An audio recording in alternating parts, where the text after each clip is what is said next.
Olá, tudo bem? Vamos começar mais um Conversando sobre o Evangelho com Lígia Simões e Pedro Simões. Agora, já no finalzinho do Evangelho segundo o Espiritismo, capítulo 26, Dai gratuitamente o que gratuitamente recebestes. Tudo bem, Lígia Simões?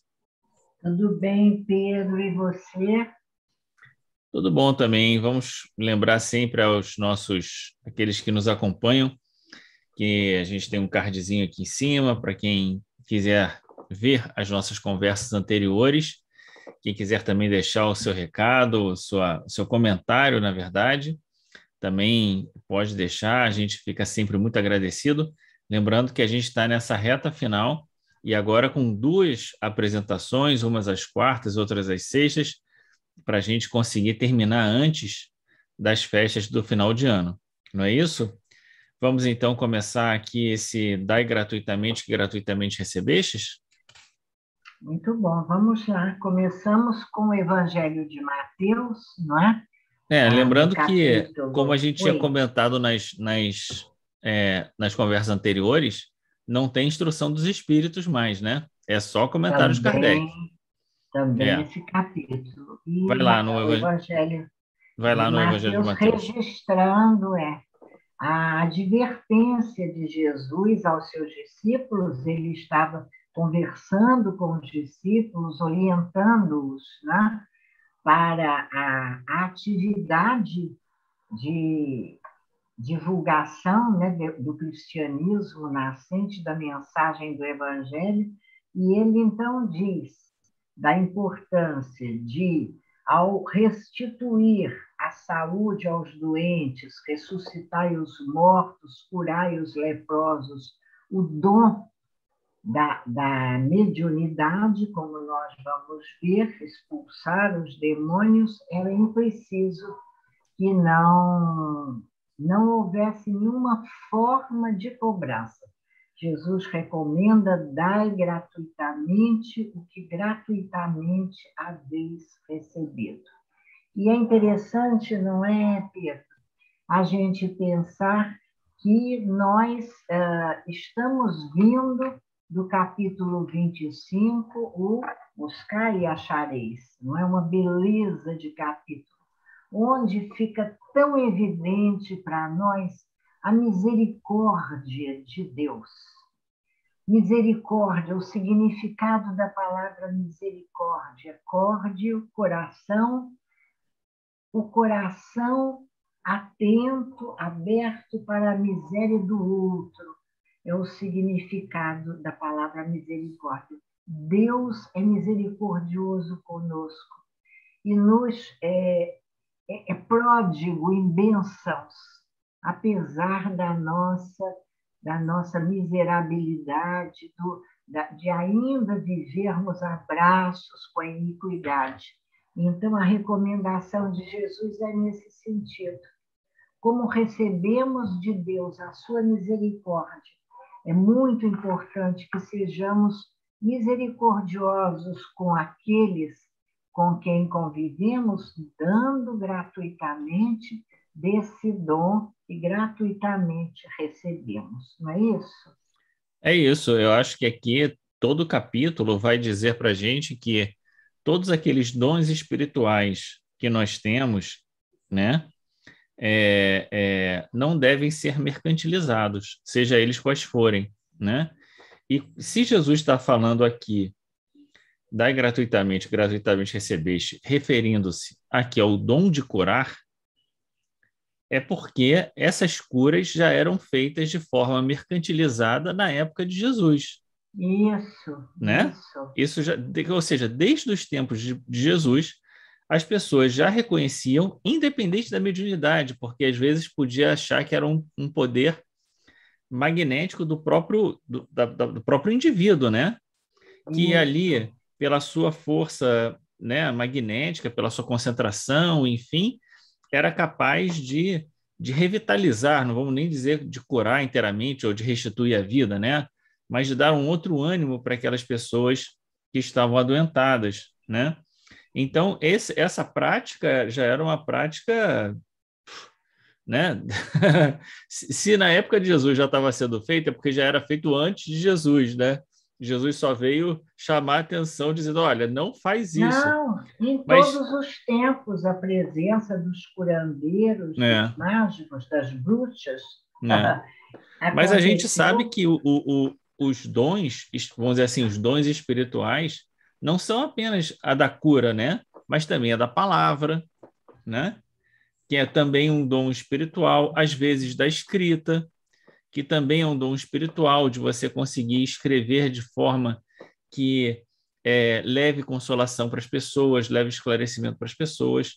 Então, quando entra nessa seara, vamos dizer assim, dos dons espirituais, a gente deve pensar que a gente está, antes de tudo, fazendo algo que é uma missão, né? Porque o dom a gente sabe que é um empréstimo, né? Então, como a gente já viu nas conversas anteriores, então é uma missão que a gente faz e que não tem, né, razão para ser remunerada, mercantilizada. É bastante interessante essa sua abordagem, porque, embora Kardec tenha se fixado, vamos dizer assim, detido no uso da mediunidade, esse é um capítulo importantíssimo para os médiuns, e nós vamos falar sobre isso, o que significa a extensão muito maior do que imaginamos, do que seja essa mercantilização da mediunidade. Agora, nós podemos ainda ampliar mais esse conceito se pensarmos não apenas nas faculdades mediúnicas, mas nas faculdades anímicas, que são potencialidades dadas por Deus ao espírito, criado por ele, para que, desenvolvidas por nós, possam ser capacidades usadas para o bem. É, Nesse sentido, a gente pode pensar a boa palavra, como disse você, falada ou escrita, a boa ação, não é verdade? Que também não deve ser negociada. é, Te faço, te ajudo, você me ajuda. O que você me dá em troca? é, Né?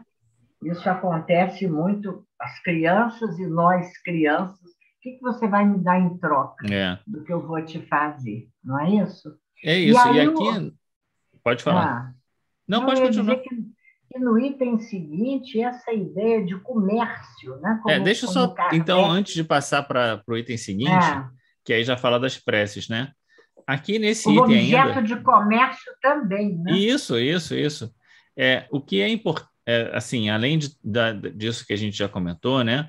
Ele vai dizer aqui que esses dons, na verdade, eles vêm como meio de propagação da fé. Marquei isso também. Meio de Então, esse propagação da é isso que a gente deve estar pensar, né? a Quer dizer, finalidade. a finalidade, quer dizer, mais do que a cura propriamente, né? É dar o testemunho da fé, né? E não ser objeto. Aí é muito interessante que ele diz: nem objeto de comércio, nem de especulação, nem de meio de vida, né? Importantíssimo. Então tem muitas pessoas que dizem: ah, mas eu preciso viver. Como é que eu vou viver se eu não, né? É. Ganhar dinheiro com isso? Ué, então vai arranjar uma outra maneira. Eu acho que é no Livro dos Espíritos que diz isso, que aqueles que têm o dom da mediunidade devem, né, encontrar uma outra maneira de viver e fazer isso, né, como É. um acréscimo, né, como um algo mais nas suas vidas, né? Uhum. É isso aí. E aí as E preces pagas, né, que também é a mesma coisa do dom da cura, né? Se já tinha essa prática antes, Jesus vem tentar dizer, olha, prece paga não tem sentido, né? uhum. E aí, o texto aqui de Lucas é muito importante porque ele chama atenção para um comportamento dos escribas à época que se exibiam, gostavam de ser saudados, de ocupar os primeiros assentos nas sinagogas e já estavam recebendo uma recompensa e seriam condenados de maneira rigorosa pelo que já haviam recebido. O que nos chama a atenção para o fato de que o pagamento nem sempre vem na forma de salário.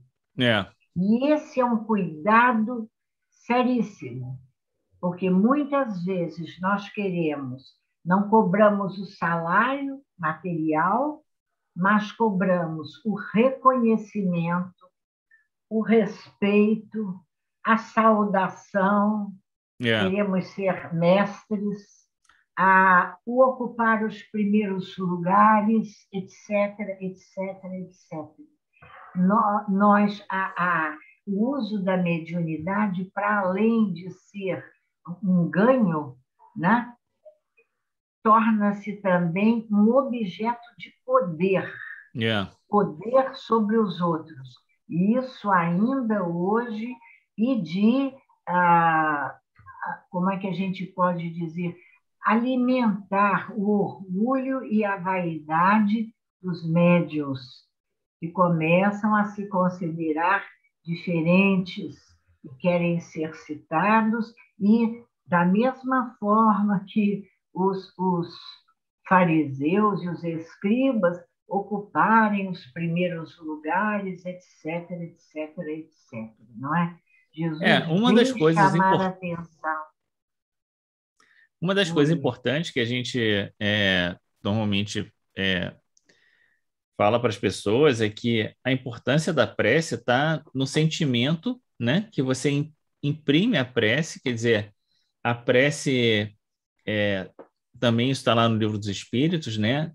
A melhor prece é aquela que emana do coração, então ela tem que ter uma sinceridade. E aqui, nesse item, ele vai dizer que Deus não vende seus benefícios, os benefícios que concede, né? Ou seja, todos nós temos o mesmo poder de orar a Deus a partir do nosso sentimento. Não existe prece mais forte do que outra, né? Eu já escutei isso muito nos centros espíritas, né? Eu queria que você orasse por fulano de tal porque a sua prece é mais forte. Não, querido, não tem isso não. Ninguém tem prece mais forte, né? Mas, de todo modo, isso acaba alimentando o nosso ego, o nosso orgulho, né?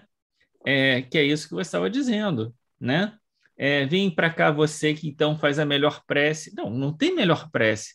A melhor prece é aquela que vem do coração, né? Então, tudo bonita isso... a expressão, né, Pedro? Que aqui Kardec usa, a prece é um ato de caridade, é um arroubo do coração. É um arroubo do coração, né? Aqui no item 4. Isso, é esse item que a gente está comentando, né? Uhum. E aí, outro ponto que ele vai comentar aqui é em relação a essa ideia de que, bom, já que ele está fazendo a prece, eu não preciso rezar também, né? Isso. Ou é melhor que ele faça, porque a prece dele é melhor que a minha. Exatamente, né? E aí, então, eu já pedi para o padre rezar, já pedi para a Lígia rezar, já pedi para o outro rezar, pronto. Agora eu não preciso fazer mais nada, né? Porque já está rezado. Dispensado, a expressão de Kardec, dispensado de orar por si mesmo, por ele próprio. Né? E uma das coisas que a gente aprende é que, mais do que as palavras, né? Às vezes é aquele pensamento fortuito que você tem, mas que você está ali naquele desejo sincero, né? De que a pessoa seja abençoada, seja protegida. Isso já é uma prece, às vezes, muito mais valiosa do que palavras que vão sendo repetidas às vezes, sem sentimento, né? E mesmo que com sentimento, às vezes dentro de um ritual de fórmulas, como Kardec chama a atenção, né? Sobre as fórmulas. É muito interessante, porque as fórmulas, é importante que a gente ressalte isso. As fórmulas são válidas. quando ainda nós estamos num período de necessidade das coisas imanentes, né? É um estágio da alma humana.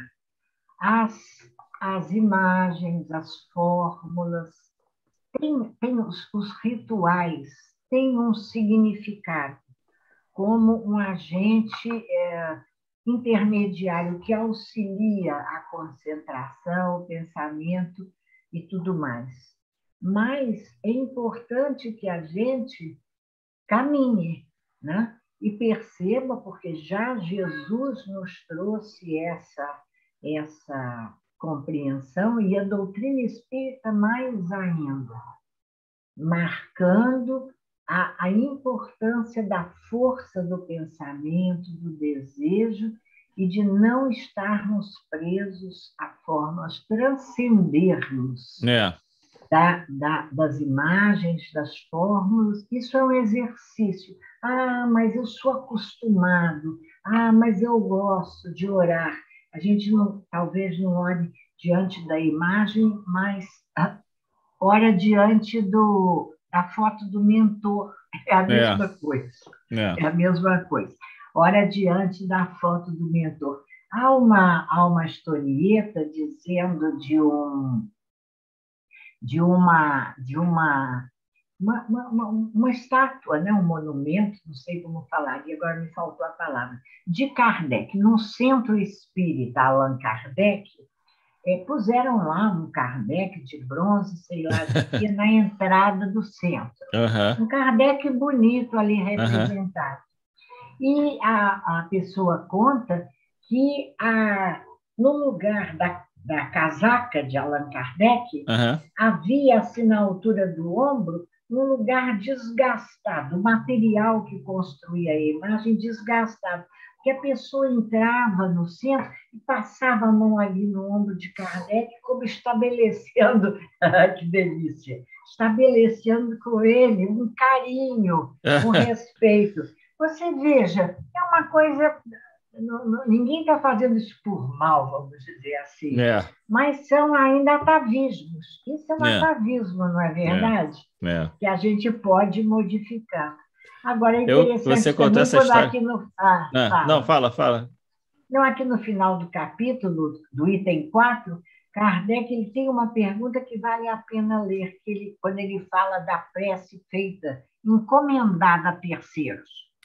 Qual pode ser o fervor daquele que comete a um terceiro o encargo de por ele orar? Cadê a crença dele, o fervor dele? Interessante isso, né? Quando paga, então, para o outro orar por ele, piorou tudo, né?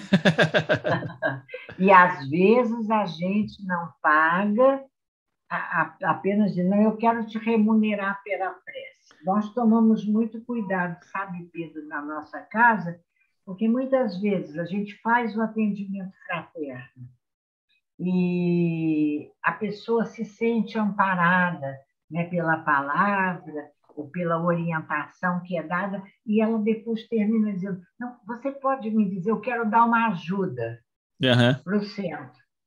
Eu digo, agora não. Vamos fazer uma coisa? Vai frequentando a casa, vai participando das reuniões, dá um tempo para ver se é isso mesmo. Quem sabe mais tarde, porque a casa precisa da ajuda, mas essa ajuda não pode vir como pagamento. Retribuição a uma oração feita, a uma intervenção espiritual, porque não fomos nós. O trabalho é dos espíritos, não é? E às vezes o presente também. Você lembrou? Você disse que lembrou de uma outra. Não, eu lembrei, mas agora eu vou emendar com isso que você falou. E tem o presente também, né? Olha, mas eu trouxe aqui um negocinho para você, aí me lembrei de você e trouxe uma lembrancinha, né? E Chico Xavier é quem rejeitava todos, né? Guardava no coração e devolvia para a pessoa. Mas eu me recordo de uma situação que eu estava no enterro de uma pessoa, né? E então tinham pessoas de várias religiões ali, e a pessoa era de família espírita, e então foi fazer a prece, né? E fizeram a prece e tal, não sei o quê. E daqui a pouco começou assim um certo burburinho, né? Daquelas Passaram uma pessoas que não eram sacolinha. espíritas, dizendo: mas não vai fazer a prece? Mas não vai fazer a prece? Porque tinha que fazer o Pai Nosso. O Pai Nosso era a Ah, prece, né? Não, então junta aqui de novo, vamos fazer o Pai Nosso para fazer a prece. Não que o Pai Nosso não seja importante de ser feito, né? seja a mais linda oração. Sim, claro, mas Ah. não é porque você fez o Pai Nosso ou não fez o Pai Nosso que você fez a Orar o Pai prece. Nosso não é uma fórmula, não pode ser usado nesse sentido, como uma fórmula, não é Isso, verdade? exatamente. E às vezes a gente vê as pessoas fazendo o Pai Nosso de forma quase mecânica, né? E Sem aí, refletir. sem É, refletir, né? Então, é aquilo. Vale mais um pensamento sincero do que, às vezes, aquelas palavras ali que você fala, mas o que você quis dizer com isso, né? O que é. isso significa de fato, né? Às vezes é tão automático que a pessoa está até pensando em outra coisa. É. Mas vamos E, em frente. não, mas deixa eu só Vamos fazer um falar último do comentário melhor. aqui. Deixa eu só fazer Sim, um último pode comentário. fazer. Ah, É, por conta dos estudos lá do céu e inferno, né? ah, É, no céu e inferno, quando a gente pega os espíritos sofredores e tal, né? Os criminosos, todos esses que estão ali passando por situações mais difíceis, né? No seu retorno à vida espiritual, é unânime que eles peçam orações, né? É, bonito. então, como forma até de um alívio para as dificuldades que eles estão passando, né? Então, esse pensamento, esse sentimento, né, mais do que as palavras repetidas, é que vão levar de fato, né, fazer a sintonia espiritual para que aquela pessoa seja beneficiada através da oração, né? E lembrar que nesse momento em que nós oramos por aqueles que estão em aflição, palavras de Kardec, é muito importante que a gente entenda e verbalize, verbalizar no sentido, seja no pensamento ou na palavra, o pedido aos bons espíritos, àqueles que podem verdadeiramente ajudar. O poder da nossa oração está em nós mobilizarmos recursos que não são nossos, em favor daqueles por quem nós oramos. Mobilizar recursos. Isso a gente aprende a dizer: Senhor, abençoa, Senhor, misericórdia. Senhor, se for possível, alivia, Senhor, em tua misericórdia infinita, porque quem faz é Ele, é o Senhor Jesus através dos seus mensageiros. O nosso papel é suplicar por aqueles a quem nós queremos ajudar, não é verdade? É verdade. A gente Muito está bem, avançando um pouco para o capítulo seguinte, que o primeiro item do capítulo seguinte é a qualidade da prece, né? vamos chegar Então, lá, vamos vamos chegar voltar lá. e vamos agora para os mercadores expulsos do templo. Reconheço a chamada de atenção, voltei. Mercadores expulsos do templo. Antes da gente falar sobre essa passagem muito conhecida e muito questionada, é preciso que a gente veja aqui a narrativa que Kardec escolheu é do Evangelho de Marcos, embora o Evangelho de Mateus também cite essa passagem, não é? E é muito importante que a gente lembre que essa narrativa feita por Marcos foi registrada praticamente 70 anos depois do fato acontecido. Marcos não presenciou a Uhum. narrativa. A narrativa. Ele ouviu contar. Até porque, Pedro, você sabe que o evangelista Marcos é o João Marcos, filho de Maria Marcos? Sei que foi, peregrinou com Paulo. com Paulo, é o evangelista. Ele era um rapazote Sim, na época de Jesus. Ele sim. estava em algumas citações, já no Atos dos Apóstolos, ele vai aparecer como um rapazinho, ali acompanhando, como nós vimos, naquela imaturidade, ele vai para junto de Pedro, que o orienta e tal. Então, a narrativa já é uma narrativa, vamos dizer, contada, e vem muitas vezes, a gente não deve se deter na palavra escrita que marca, não é? E perceber. Você veja que o próprio Kardec apenas chamou atenção na sua nota, ressaltando que está condenado o tráfico das coisas santas sob qualquer forma. Isso a gente é interessante, porque muitas vezes essa é uma discussão posta e eu faço questão de não Entrar tomar nela. partido, não tomar partido, Aham. mas é importante registrar. Há companheiros mais ortodoxos que, que negam qualquer atividade que gere recurso material dentro das casas espíritas, não é verdade? E há um outro grupo, uma outra linha de pensamento que fala, não, a venda aqui é com o fim bom, é a propagação da fé ou é a manutenção, a sustentabilidade da casa e tal. Enfim, mas Kardec diz, Jesus condena o tráfico das coisas santas sob qualquer forma em itálico. Fica É, para a nossa reflexão. é. E cada um que dê a sua interpretação para isso, né? E perceba a sua intenção. Claro, claro, A prioridade. Por claro. que eu estou dando prioridade? É uma questão de foro íntimo, delicada, não É. é? Mas é importante a gente ressaltar o pensamento de Kardec. Sim, esse item 5 e 6, né? É curioso porque a gente não analisou assim com muito cuidado, mas parece que é o menor comentário de uma passagem de Jesus que tem no Evangelho. A própria passagem é maior do que o comentário. É um comentário brevíssimo, né? É um comentário Mas nós demos brevíssimo. atenção, sim, estamos dando atenção, Porque, ué. não, eu estou dizendo assim, a gente não olhou atrás as outras mensagens para verificar se isso é de fato, entendeu? É isso que eu estou querendo dizer. Mas chama atenção aqui que nesse item Kardec não argumenta se esse fato foi verídico, se não foi verídico, se isso é tradução, se isso não é tradução. Ele não entra nessa discussão simplesmente para dizer não é para fazer tráfico de coisas do espírito. Acabou, pronto, né? E É. aqui é uma crítica muito dura, né?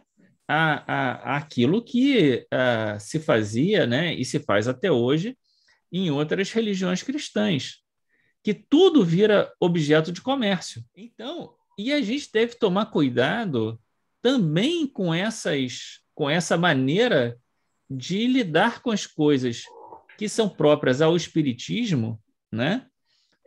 As imagens dos espíritos, a própria imagem de Jesus, né? Que aí acaba aparecendo como do santo, que você compra, que você, né? É quase que não, eu comprei no centro tal, né? Então tem a vibração do centro, aí começa a fazer uma porção de coisa, né? Como se então toda essa ideia de comércio das coisas e porque o comércio ele vai trazer a ideia do fetiche, né? O fetiche é aquilo que do Talismã, talismã, fetiche. né? Então isso tem um valor especial, isso é não sei o que, tarará, então você compra. E não é isso. Os valores do espírito não são assim, né? A nossa é o nosso sentimento, é a nossa fé verdadeira e que não passa por esse tipo de coisa. Então, é surpreendente que Kardec tenha feito um comentário tão pequeno, mas é um comentário também contundente, né?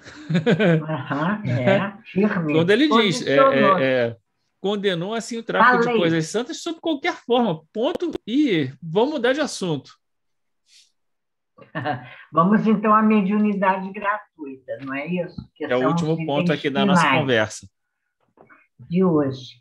Então, mediunidade, dom gratuito, finalidade, instrução dos homens, para lhes mostrar o caminho do bem e conduzi-los à fé. Esse é o papel da mediunidade, a finalidade da mediunidade. O capítulo começou com o dom da cura, o expulsar os demônios, levantar os paralíticos, e agora Kardec nos chama a atenção. São meios, são recursos que a mediunidade propicia, com a finalidade de instruir os homens, mostrar a eles o caminho do bem e conduzi-los à fé.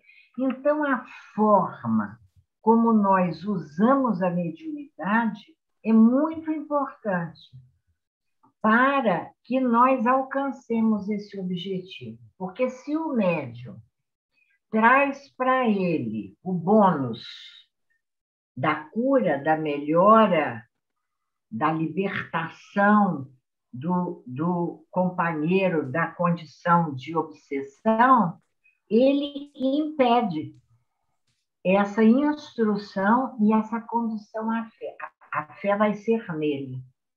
Eu vou lá em seu fulano, eu vou lá em dona fulana, não é Jesus, não são os bons espíritos, é seu fulano e dona fulana. É como se os espíritos estivessem a serviço do médium e não do bem e de Jesus, não é verdade? Então, fazer qualquer coisa desse sentido, termina Kardec o primeiro parágrafo dizendo, é desviar a mediunidade de seu providencial objetivo. Eu acho aqui nesse último item, eu acho que ele vai reforçar apenas aquilo que já tinha sido falado nesse sentido, né? Dos dons de espírito, da mediunidade, né? Da finalidade que você já comentou, né? E aí tem aquela questão da mediunidade que a gente também já comentou aqui, né? A mediunidade é uma ferramenta que pode ser usada para um lado ou para o outro, né? O problema não é se o espírito vai vir ou não, o problema é que espírito que está vindo, né? Que é o que vai ser abordado aqui no item 8, que é importante, é um outro aspecto que Kardec traz, quando ele diz, olha, primeiro ele falou do comportamento do médium, e agora ele vai falar, e como é que esse comportamento do médium repercute junto aos bons espíritos? Os bons espíritos têm repulsão, sentem repulsão por tudo o que é de interesse egoístico e sabe quão pouca coisa se faz mister necessária para que eles se afastem. Isso aqui dá para a gente um comentário que eu acho importante, que é a lembrança lá no Livro dos Espíritos do capítulo Suspensão da Mediunidade. Suspensão da Mediunidade. Perda, o subtítulo é Perda e Suspensão da Mediunidade. Não se perde a mediunidade.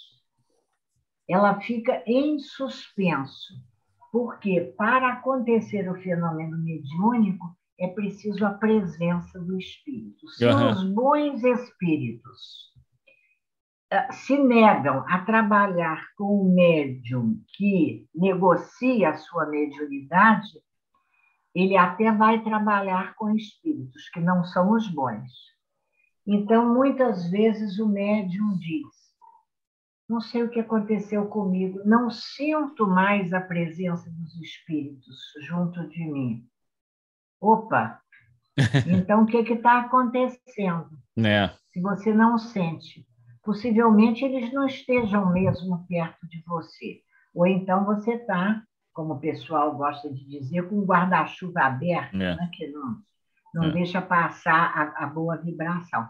Mas há alguma dificuldade. Mas muitas vezes O que parece perda de mediunidade é simplesmente o afastamento dos bons espíritos que não veem.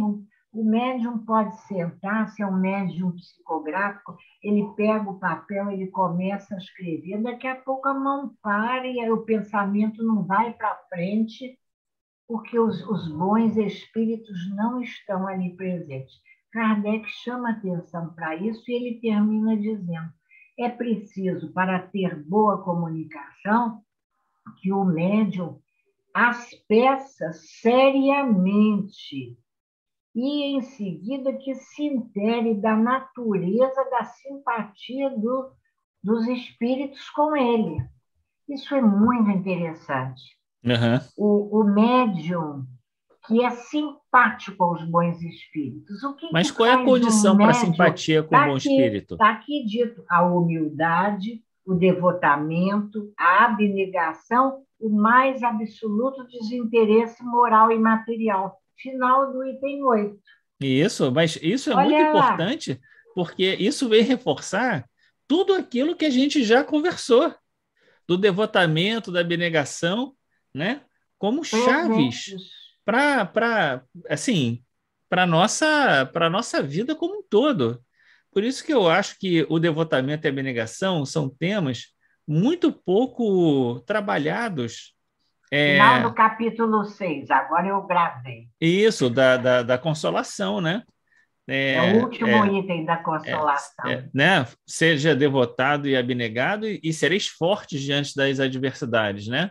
É mais ou menos E isso que diz lá.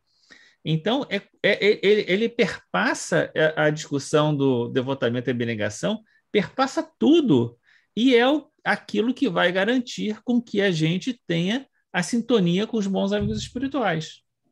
isso é importantíssimo, a simpatia. Você sabe que, sem eu entrar em detalhes, porque não quero é, desnudar o companheiro, mas essa semana eu escutei um comentário, ouvindo uma palestra de um companheiro.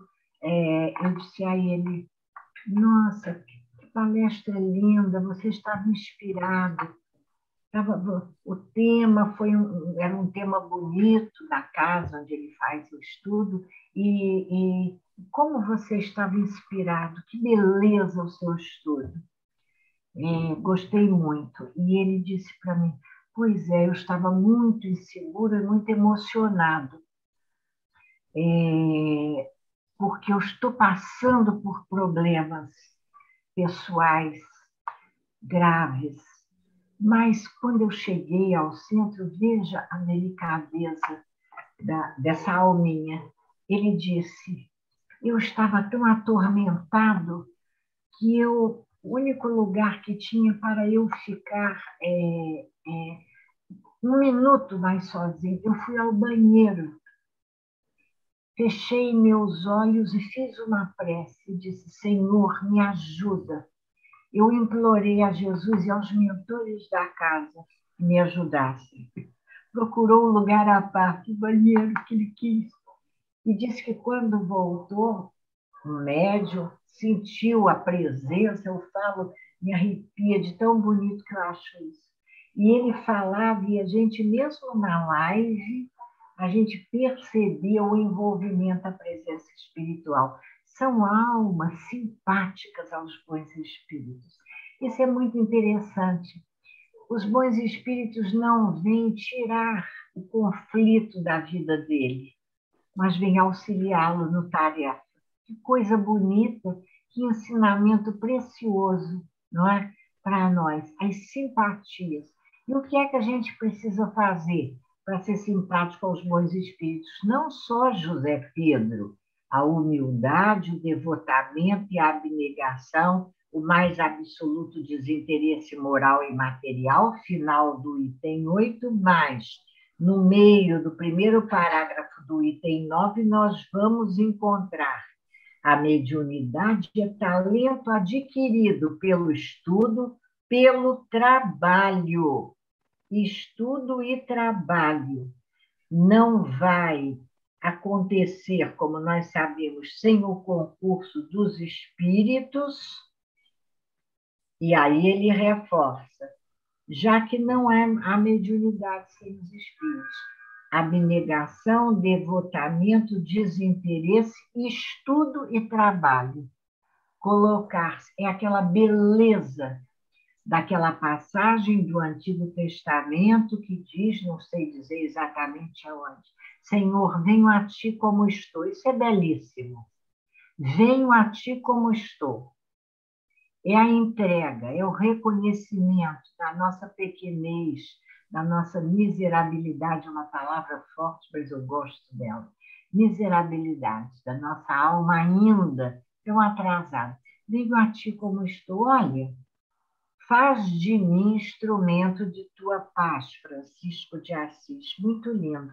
Então, não há perda de mediunidade, há desencanto dos bons espíritos com o mau uso que nós possamos estar fazendo da nossa mediunidade, não é? Do nosso talento. É porque a questão da simpatia dos espíritos não é que os espíritos sejam simpáticos ou antipáticos às pessoas.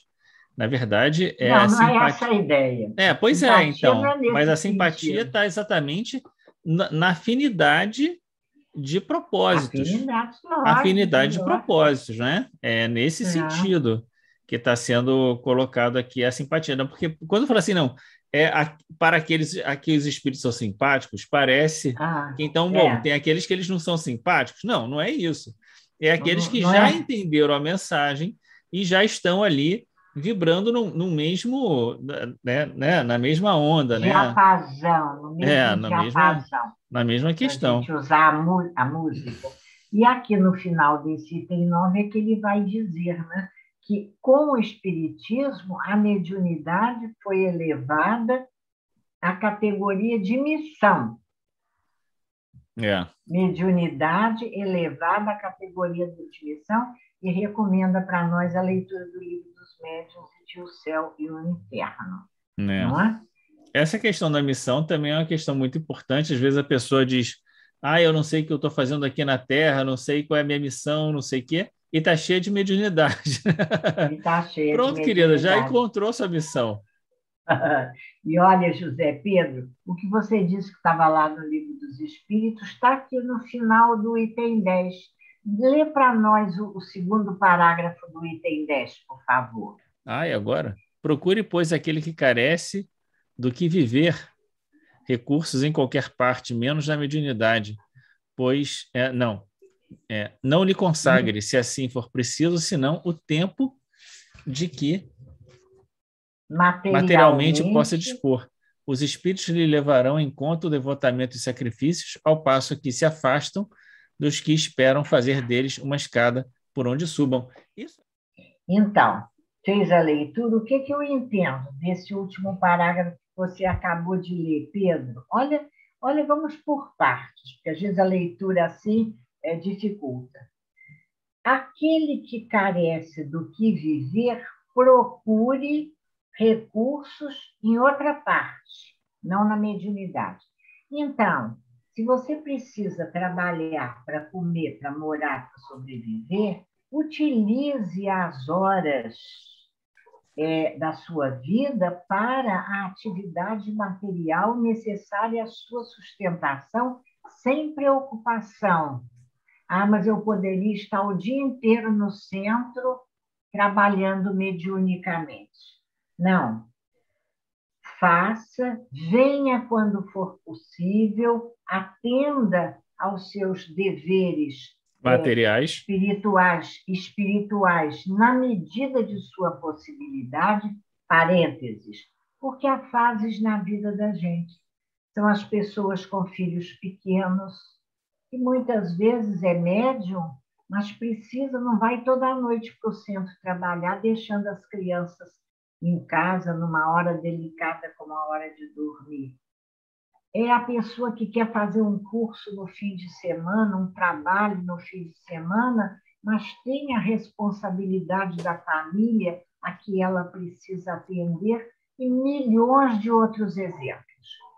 E, se isso for feito com critério, com honestidade, os espíritos vão levar em conta o seu esforço de estar naquela hora que é possível, procurando estar da melhor maneira possível, apesar dos cansaços, apesar das dificuldades enfrentadas, às vezes, até para sair de casa, porque há maridos e mulheres, às vezes, mais difíceis, que não compartilham com o programa espiritual do companheiro. Então, é nesse sentido a advertência. Dar a César o que é de César e a Deus o que é de Deus. Assim que eu entendo. Você concorda? Concordo inteiramente. Concordo inteiramente. Eu acho isso mesmo. Eu acho que há momentos na vida com mais possibilidades, outros com menos possibilidades, embora eu acho também que a gente sempre tem que pensar qual é a prioridade da nossa vida, né? Com certeza. Né? Quer dizer, há pessoas que também nunca encontram um momento, né? Para um lado ou para o outro. Então, encontrar o meio termo. E os espíritos levarão em consideração os nossos esforços, né? E os sacrifícios que a gente faça. Né? Isso a gente pode pensar, lembrando, essa reflexão é importante, que não há fórmulas na doutrina espírita. Livre-arbítrio e paz de consciência. Que cada um use o seu livre-arbítrio na análise das situações, das fases, das etapas de sua vida e haja com responsabilidade para que possamos ter, com a bênção de Deus, a paz de consciência necessária ao nosso viver com tranquilidade. Não é isso? É isso. Eu gosto muito de uma mensagem de Cáritas que está aqui no Evangelho, agora eu não sei exatamente qual o item, que ela diz assim, o bem é extremamente vasto e eu não vos direi o que fazer. Olha aí, né? Excelente lembrança. Eu não vos direi, eu vou deixar aqui você encontre a maneira, né? Porque o uso da mediunidade, claro, ele deve, e a gente estimula que seja utilizado no centro espírita, mas ele também se dá no cotidiano da nossa vida. Com certeza. Então, é muito interessante isso. Não se apega ao formalismo. Você não pode estar lá naquela hora, mas o que mais você pode fazer, né, para os outros, que você não esteja pensando em si, que você, né, de que outra forma, usando o seu tempo, de que maneira? Então, isso é muito importante, esse comentário de Cáritas, que ela vai dizer, o bem é infinito nas suas expressões. E todo lugar é sagrado. Sim, exatamente. Muito bom. Vamos terminar por aqui, então? Vamos. Então é isso. Vamos agradecer a Deus pela oportunidade de mais uma conversa, pedindo a Deus que nos abençoe a nossa casa, a nossa família, a nossa vida, a todos que estamos agora nesse momento, agradecendo a todos que chegaram até aqui. E na próxima semana vamos para o capítulo 27, que já penúltimo. Ai, já estamos terminando. Vamos começar de novo? Pedi e obtereis na próxima semana. É isso? Muito bom, muito bom. Vamos lá. Grande abraço, tchau.